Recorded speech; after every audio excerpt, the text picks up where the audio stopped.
خوب چنونه که میبینیم این مردک فقط تیوی روز کرده است. همین یک دیوانه بود که دیوانه چند روز پیش چند قبل پیش برآمد کرد در تلویزیون یک شبکهش شدن. خوب خدا کنه که این شبکهش یعنی که کار کنه. یک کمی گوش کنیم که چی میگه. امین کبیری، خود امین کبیری در یک صحبتش درباره دروغ صحبت کرد و درباره دیگر اون کشورهای دیگر هم صحبت کرد.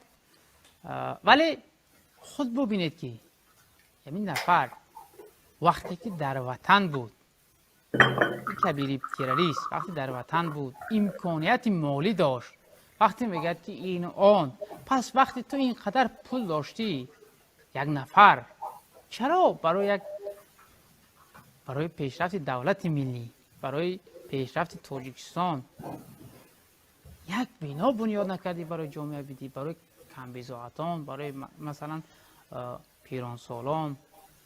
چرا؟ و وقتی تو دعوا میکنی که گویا از همه چیز آگاه بودی، پس وقتی تو آگاه بودی کبیری، اگر واقعا هم دلت برای این ملت میسوخت، اگر واقعا هم تو جز نماینده پارلمان و رئیس یک تشکیل تروریستی اکستریمیستی حزب نهضت اسلام، سابق حزب نهضت اسلام دیگر کار نداشتی، پس این پول ها از کجا؟ این میلیارد ها از کجا؟ خلاص معنیش که یکمش که همتون میدونید که ما نومرد نیستیم. باید که بفهمن که اینمی خیلی ما نومرد نیستیم. اینمی گپاتون رو میمونیم تو مردم گوش کنن. برای اینکه میدونیم که ما نمیترسیم. اگر رحمانوف نه گپ حق ما میترسه، یگان بار سخنرانی محمد اقبال صدرالدین رو در یگان شبکه تلویزیونیش مونده است. برای میترسن که مردم همش میشناسن گپ حق میزنن نمیموننش. ولی ما میدونیم که تو گپت باطیل، تهمت دروغ میگوی، میلیارد کبیری نداره. دومش که داشته باشه هم بودجت دولت در اختیارش نبود، او وظیفه‌اش روز کردن و بنیاد کردن نبود، در هر کارهایی که تونسته بود سهم خودش گذاشته بود، مثل نوبراغون، مثل سیلخزی مثلا کولاب یا در خراسان یا در رودکی. یعنی استاد کبیری یک شهروند جمهوری تاجیکستان تا حد الامکان چه کاری تونست رفت انجام داد.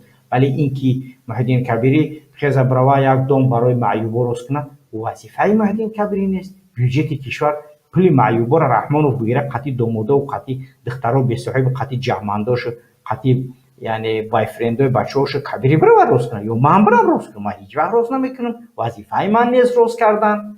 بودجت دولت در دست شما های. وقتی شما هم پول میگیری برای مردم باید شما روز کنی.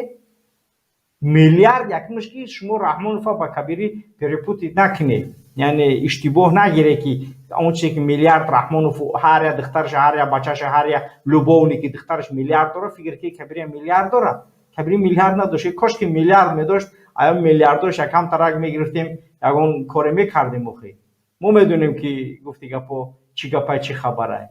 همین پولی که مصرف میکنه ده همین میبره چون چی گفته زد. همون آدم تاجیکی را بازور گپ میزنه، نمیدونه چی میگه خودش. او شرم نمیداره که اون پول با همین دروغ داده است. برای یک کار دروغ یا آدم میره پولش داده است که برآمده گپ زده است. این شما را اگر همین حمایت کنه، با خدا قسم شرم شما بود که شما دیگه کس نیافته که شما را حمایت کنه. شما را همین آدم حمایت کرده است. بار که را میبینیم میگفته باشین نبره کیه هلاکو خانه دیگه نمیدونیم. یک جای گفتم پیداش کن موندنش. خیلی بعضی معلومات درباره مردک رسیدگی، ولی ما با او کار نداریم. مردک باشه اگر امکانی سخن گفتن داشته باشه و بحث کردن، ما دعوتش کردیم رسما در زیر یک مقاله چرک نوشتگی بود. یک چیزی گویا که خندش گرفته است و گویا یعنی که برای طالبان تری نه برای طالبان دکازت کردم، دیگری دروغ گفتگی ده اینجا هم دکازت کردم. مرحمت اینه ببرو اگر مرد باشی با من صحبت که، ولی اگر گفتی گپو بترسی و صحبت کردن نتونی، خوب دیگه اوش با ما ارتباط نیست.